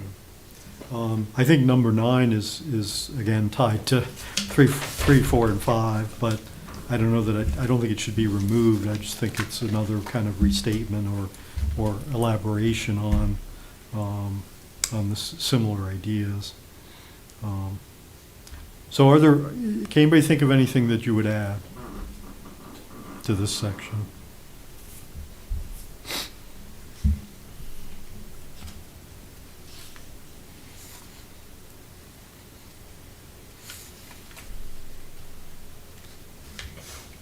I don't know, if you do think of anything, write it down. We'll always be coming back to these. Well, when we talk about future land use here, I mean, is this a section where we mention, and I was just scanning for it to see if there was anything that I am missing. I don't see anything here that speaks to open air, green space, parks, recreationals, public recreational spaces, that sort of thing. Am I missing something? Or should that be a part of this future land use? Should outdoor recreation or parks or that sort of thing be part of this type of section? Because I don't think I see a statement about that, but. It certainly can be. The other area would be that community facilities and infrastructure section plan would be another place for that kind of statement. Okay. But yeah, it's a land use topic. Absolutely could be here if that's priority, if you'd like that. I mean, we're putting out a survey, or we did, or we are putting out a survey on on land use or recreational spaces and stuff. Because there's a separate Parks and Recreation master plan, would that address open space, or would it just be specifically like parks and specific facilities for recreation? In most plans, it does not address open space preservation. I will say I've worked on one Parks and Recreation plan where that community had a high priority for creating nature preserves, conservation areas, open space, dedicated open space. And so they actually made it part of their Parks and Rec plan. And they actually went after some grants through that plan to help to acquire some of that land that they wanted to have set aside. So it can be. I think here in our plan, we're really talking about, I guess it depends on what you're talking about. If you're talking about simply preserving rural areas, well, that's for that plan for agricultural rural space that hits. If you're talking about wanting to develop outdoor recreation areas in neighborhoods or as part of new development, that would definitely be something I think in the land use component would be a good thing.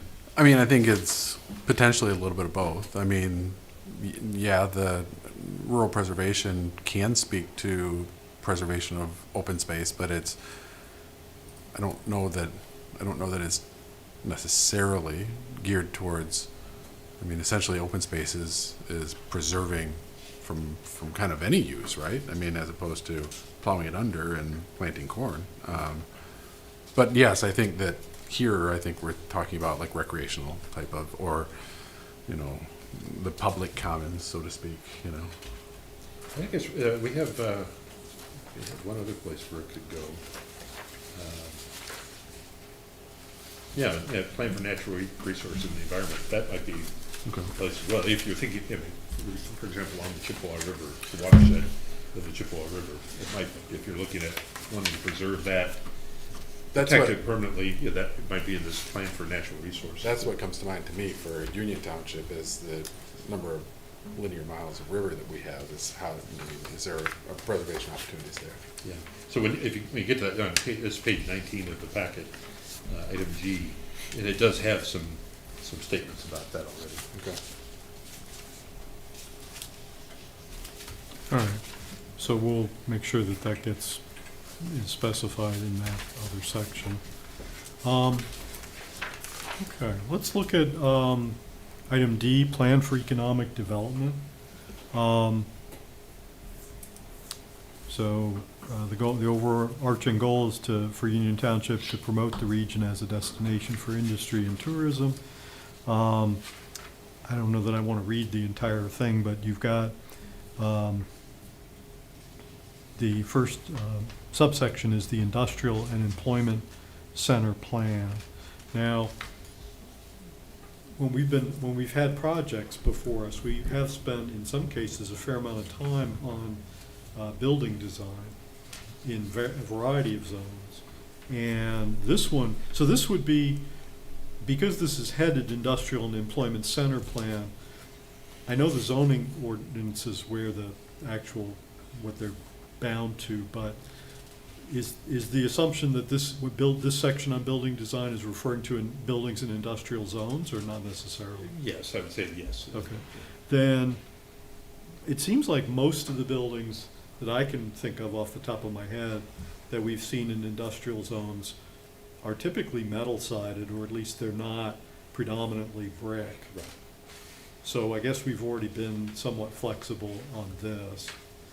But the question I wanted to raise was, for all zones and all types of buildings, it seems like there's an increasing trend towards metal products that are designed to look like they're not metal, they're designed to look like stone or brick or something like that.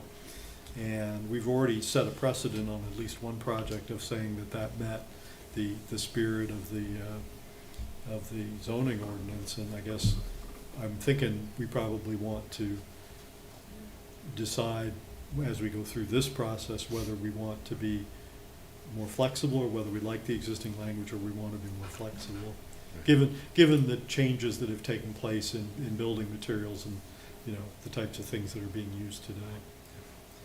So this language here that you see, both in the industrial and then later even more under the commercial side, this is interesting. This very much reflects the consulting firm that did this work. They were very hot about putting into plans these very specific statements about building design, and especially about brick. That was for some reason that firm was very hot about everything brick, and so I wasn't surprised to find it here. My suggestion is that in terms of what we do in the plan, because actually this language feels like a zoning ordinance. You know, it says should in places instead of shall or must, but it's sort of quasi zoning language, and it is very restrictive. So it's certainly something to look at, but my suggestion would be is to actually simplify this greatly in terms of what ends up as your policy priorities for the master plan. We can always look at what we do in the zoning ordinance, and we have done some things in the ordinance.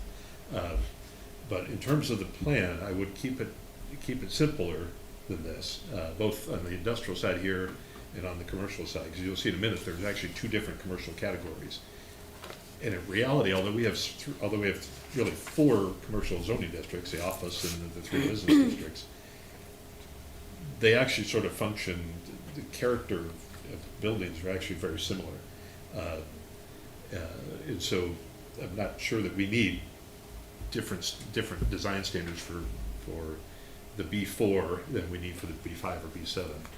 We might want different design standards in the bluegrass area because that's a specific area that we identify as unique.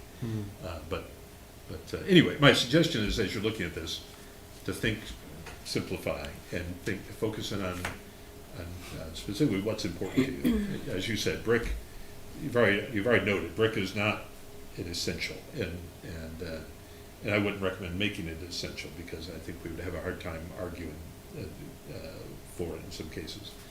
The reason you're seeing the metal stuff is entirely because of supply chain issues and cost, and those issues will come and go. Yeah, there may be a time when metal is far more expensive and troublesome, and the brick is easier to get.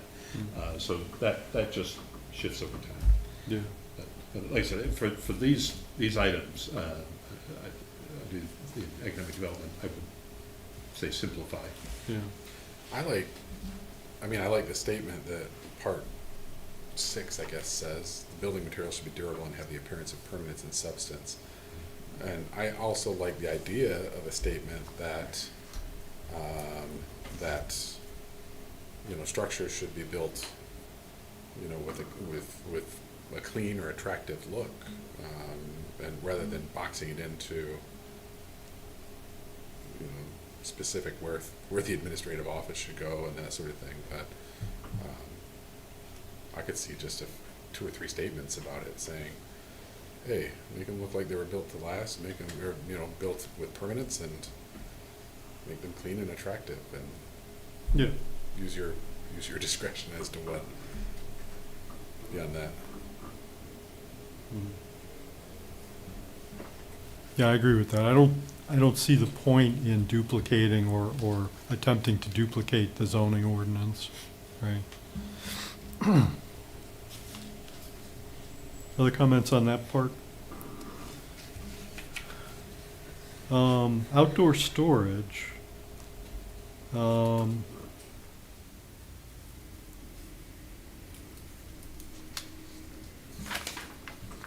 This reads a lot like ordinance as well. Yeah. Yeah.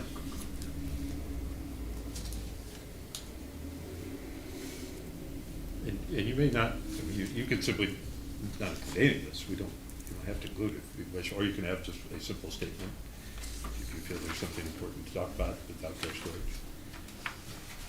Yeah, it's very much zoning language. Another one to be simplified. Yeah. I could see some sort of statement about outdoor storage being generally concealed from public view, not dumping a pile of something in your front, in the front of your lot, and the ordinance does address most of it, so just master planning, again, it's like the design of the structure itself, something that's clean and generally making an attempt to conceal the storage itself. Yeah. It seems like in the master plan, you'd have, the focus in both sections would be on the aesthetics, Yeah, that's what I think, yeah. and would be kind of aspirational of the types of things you'd want, and then you'd use the zoning ordinance to be specific. And that speaks a little bit even to the screening. And I think we need statements in terms of storage and screening. I think we need statements about, particularly as we talk about a growth boundary, and we talk about whether it's a small rural buffer or if it's just a hard line in the sand for growth boundary or something like that. But obviously there's going to be residential, and in certain spots, potential mixed use anyways, so residential and, business use. So that, again, it speaks to an aesthetic of screening that provides a reasonable level of screening and attractive screening, between different types of uses.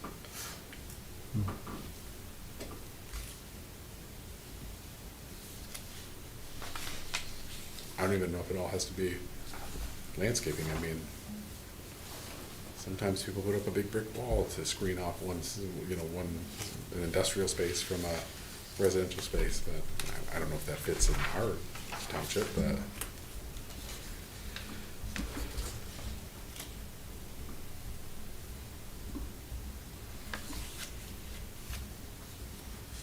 Yeah, I agree. Other thoughts?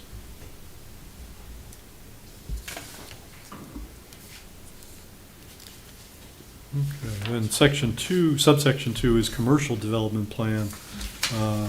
Probably a lot of the same, at least some of the same comments apply. You know, to condense this to just the essentials of the desired aesthetics in general terms, and leave the rest to the zoning ordinance.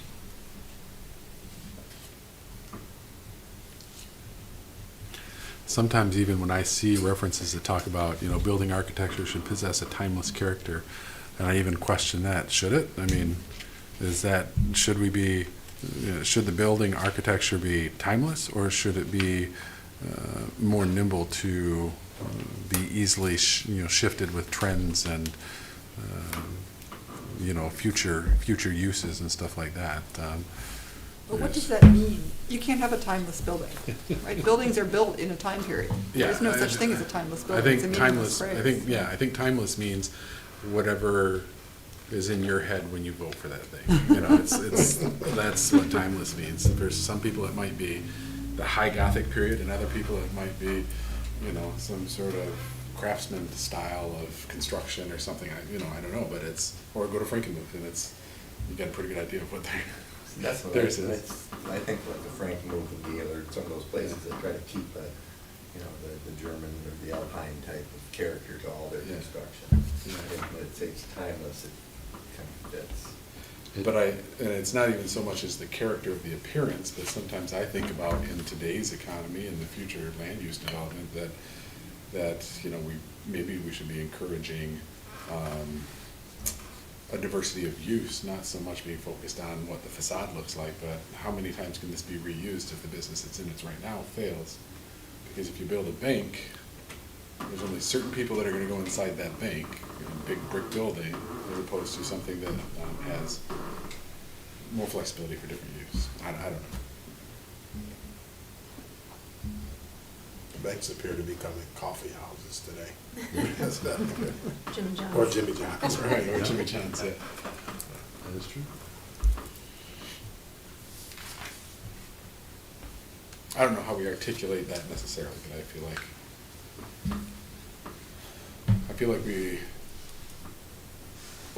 sometimes we give developers not enough credit for creating something that's attractive. And I think that when we're looking at these things, really part of it is looking back. If we've had language like this all along in our master planning, look back, well, what has this kind of language done to attract business, and what type of business have we attracted, and what success has that been, versus, an approach that allows more flexibility and style and that sort of thing.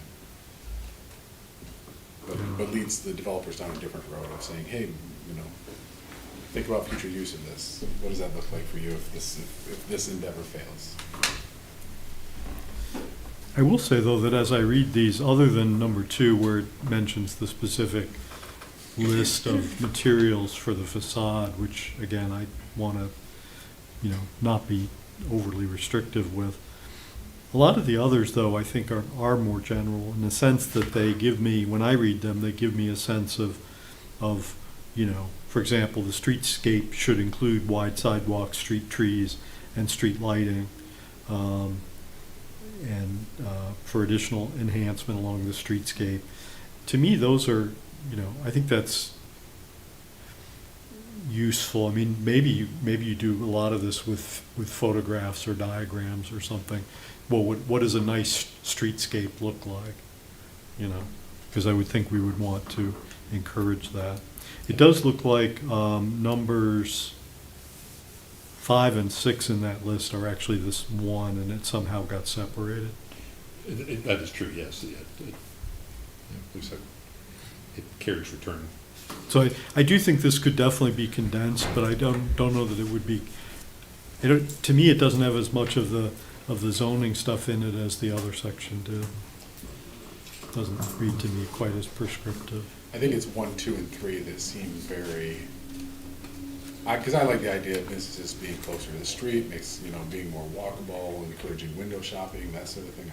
I like those, at least as guidance, but I think 1, 2, and 3 that is specifically talking about how to build your building and what it should look like. Maybe there's a better way to offer guidance without boxing it into a certain, certain look or.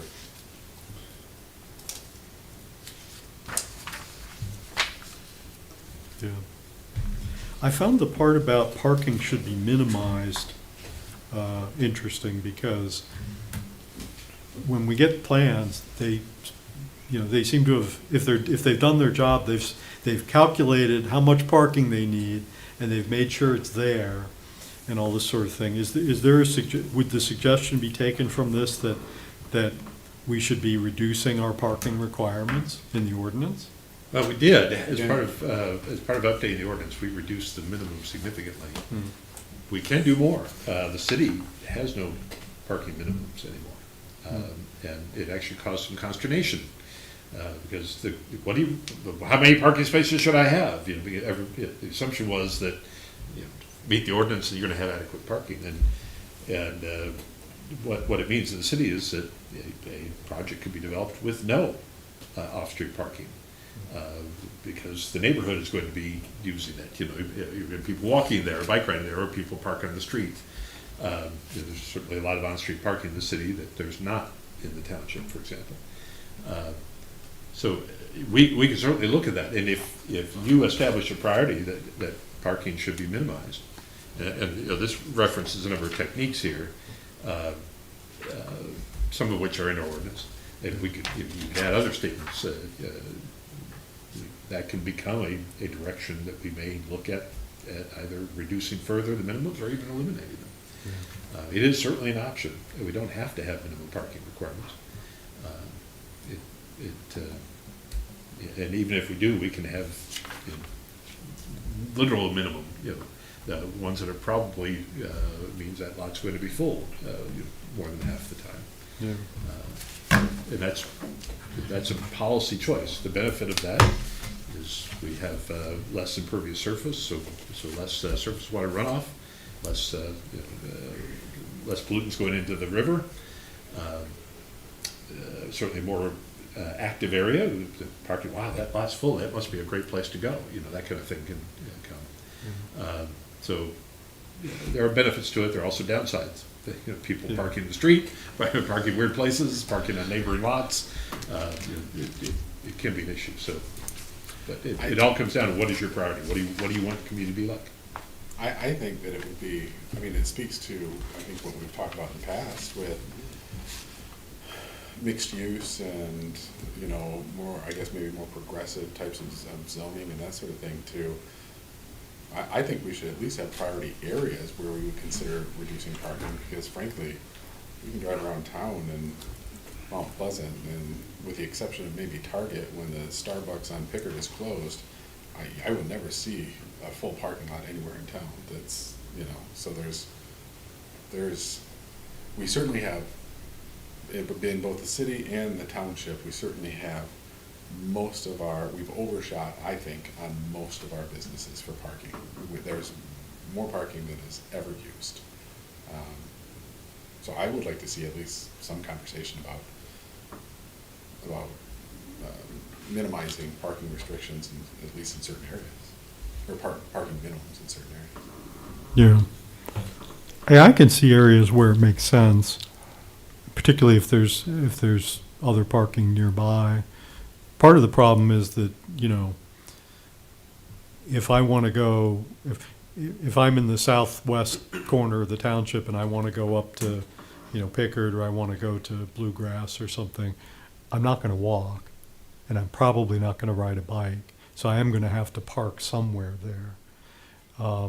Bluegrass may be, ultimately, if it gets developed enough, you might have, sort of like they do in the city, you might have a centralized parking lot somewhere where you park your car and then you just walk everywhere that you want to go. Well, and I think that you're already starting to see it play out, even in a town the size of Mount Pleasant overall, is that you have, I'm not gonna go to the north end, I live on the south end. It's about 10 or 12 miles. In fact, it might be as close to 15 miles for me being on the south end of town to drive to Home Depot, round trip, there and back. But there's reproduction. You have Home Depot on the north end, Menards on the south end. You know, you have Walmart on the south end, you have Meijer on the north end. And there's a lot of people that are not going to the north and south end based on where they are already. They're going to the closest, not the, you know what I mean? It's not for everybody, but I think it happens a lot. You shop wherever you're closest to.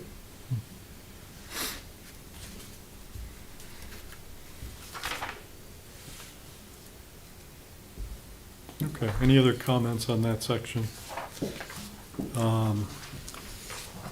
Then there's retail service design guidelines, that again, similar, probably similar.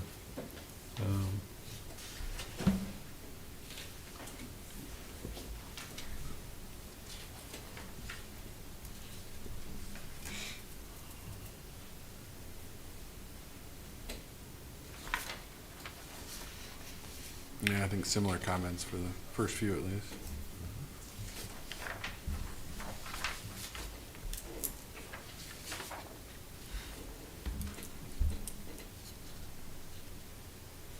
And some of these, frankly, were, when we amended the zoning ordinance, to add some basic design guidelines for commercial areas, and some of the stuff actually taken directly and put it in the ordinance, so.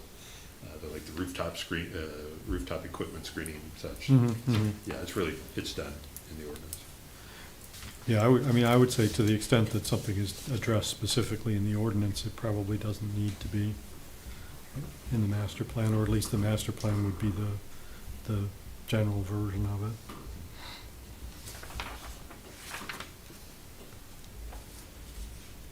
Okay, do we have enough on that? Do you think? Okay. Maybe we want to, there's the last section on this section, this big section, is Bluegrass Center Area Plan. So maybe we'll take a look at that and then decide whether we want to continue any further tonight. And this is, you know, those of you who've looked at, you know, you looked at the existing master plan, there was that whole section that talked about it. Reimagine the Bluegrass Road sub-area as a vibrant destination for community business, social and civic activity. I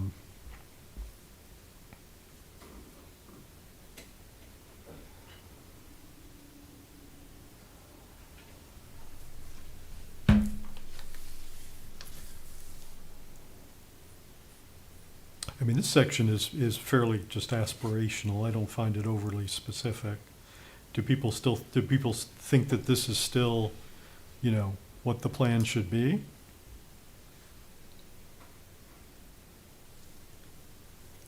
I generally think that this is what generally speaking, I think this is what the plan should be, but this has come from our prior plan, and I guess I'm kind of curious as to why it hasn't materialized more over the past several years. Obviously, you've got a pandemic in there, you know, that has, and you've got supply chain issues and stuff like that, and maybe it's just a case of bad timing. But I'm curious as to what about our existing master planning for the Bluegrass area hasn't led to continued development there. Well, I can give you one answer, and you've already said it. It's both, these statements are both general and aspirational. There's no action. That's really what's missing here. Yeah, and that's why in what you saw in the new version, more specific and actionable, you might say. I mean, these are positive statements, but they're missing those key pieces that actually move it forward from an aspiration to actuality. Okay. Yeah. Other than the mixed-use building that didn't go forward, have there been any other plans in the last 10 years in that area? I guess the new Social Security building went in. With that, I mean, there's along Bluegrass, there's been a number of commercial projects that have gone in, but they've been even if they're not auto-oriented businesses, they're still auto-oriented developments. You have the credit union with drive-through, the shopping plaza with the Big B coffee and the crumble cookies and all that is a neighborhood shopping center. It's nice, it's a nice shopping center, but it's still auto-centric, parking up front. It's not really connected to the public sidewalk network because that was not a requirement at the time. They did put the public sidewalk in, but you can't get between them without walking through the parking lot. So nothing that gets to this kind of a statement. Like I said, the plan was there, but it was never connected through actionable items to the ordinance. As I said, the zoning still is B5, which is a general business district that is in a number of areas in the township. So do you have ideas, I mean, in terms of making actionable recommendations here that we can look at? I mean, you know what I mean, or is that? That goes back to what we were talking about earlier. The front. If you look back on page 11 of the packet, we have some more specific statements there, that's all. Yeah, you're right, yeah. How much of a perceived slowdown in development in that area, if there has in fact been one, could also be tied to decrease in population in that area? I mean, are there fewer students living in the developments in that part of the township than there were, say, 5, 6, 10 years ago? Yeah, well, we obviously are challenged by the essentially 40% drop in the student population at CMU. Yeah. There's simply no way around it. That has a huge impact. This is an area that's planned primarily for commercial development, and as we talked about, we're over zoned for commercial. While it's certainly an area that's attractive for commercial development because it's close to the university and such, and close to the highway even. We are overzoned, so we don't have a big. We have too much supply and not enough demand, and so that will affect what goes on. We do have some projects, certainly. We do get inquiries for potential projects. So I mean, things will continue to happen at some level there. And I mean, as an example, there's certainly interest in improving on existing, that Indian Hills Plaza, which is an older center, and it has its challenges. It's not been maintained perfectly over the years, and they've lost some key tenants like the Kroger. That was even when the Kroger was here. I've had it described to me. I was never in it, but my wife was. And it was described to me as not well maintained on the inside. The Kroger was not doing their job. And so that's part of the reason it failed. But nonetheless, Indian Hills has come forward with a plan to do some redevelopment work, improvements. And it was approved as a minor site plan that Peter reviewed, that they are starting some of that activity now. You're not going to see a whole lot because it's mostly very specific ADA, Americans with Disabilities Act type improvements. Next year, though, they're going to be doing some significant work on the sidewalks in front of the stores. They're going to actually be extending the public sidewalks to fill in some gaps. And they're also going to be improving the parking lot. Maybe get a sidewalk in front of, is it too far away to get a sidewalk in front of Red Lobster? Sadly, that one I can't do. We can do as part of this because that's a separate parcel. But they are extending the sidewalk to the east. Okay. They have that vacant, that green space between the Indian Hills and Walmart. There was a strip, basically, that's part of the Indian Hills Plaza site, and that didn't have a sidewalk, so they are going to put that piece in, and they're also going to put a connector sidewalk into the center from the public walk that doesn't exist right now. So there are projects and there's activity, but it is relatively low level right now. I think they could fit 3 Aspen Dentals in that parking lot. Yes, so. they could. Yeah. And we did have a conversation with them that because they were we were talking about asking them to redesign the lot layout, make it a little more logical. And it's just because it kind of developed in pieces, and so some of the parking spaces are angled and some are straight in different directions. And we said, just make it kind of standardized and make it easier for people to safely maneuver through it. And we'd lose some spaces to do that. Same thing we said about the sidewalks. We asked them to widen the sidewalks in front of the stores and kind of standardize it, because right now as you drive down in front of the stores, you go in and out. And that's not very safe for the pedestrians crossing.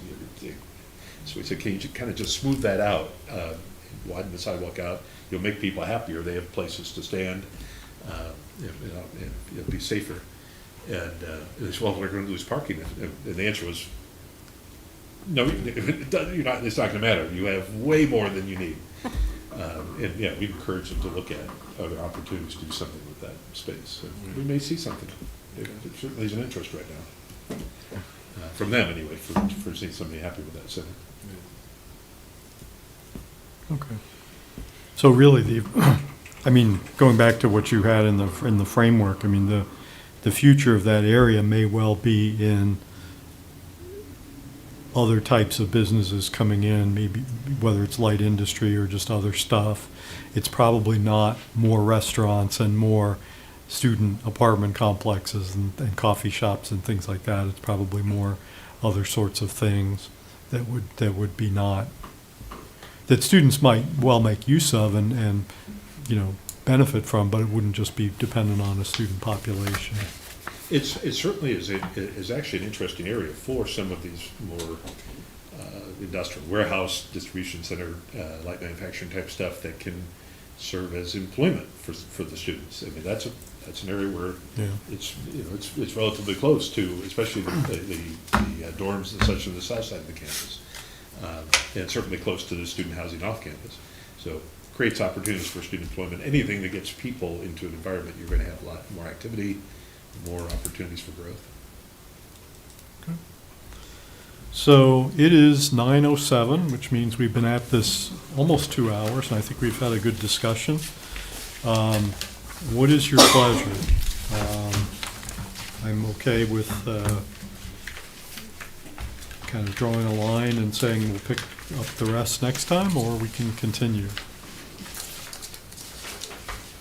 Well, the commuter here says, I'm ready for drawing the line here and getting ready for tomorrow morning, going to work. Okay.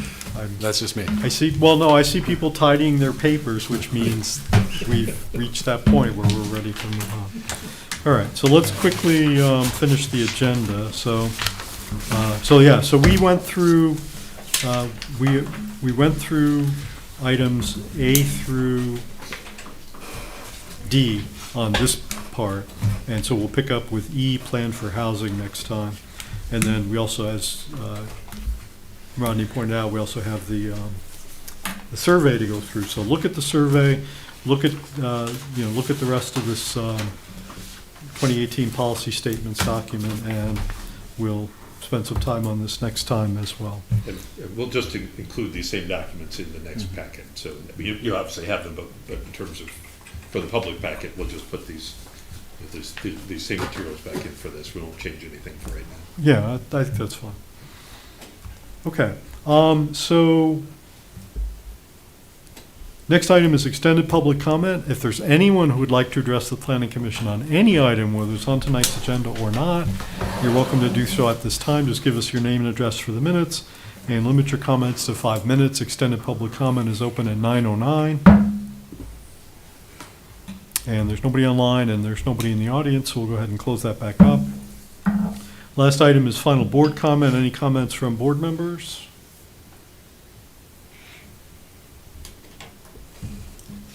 Even though it is 9:09, you're not leaving in the dark because we're one day from the longest day of the year. So enjoy all that. Yes.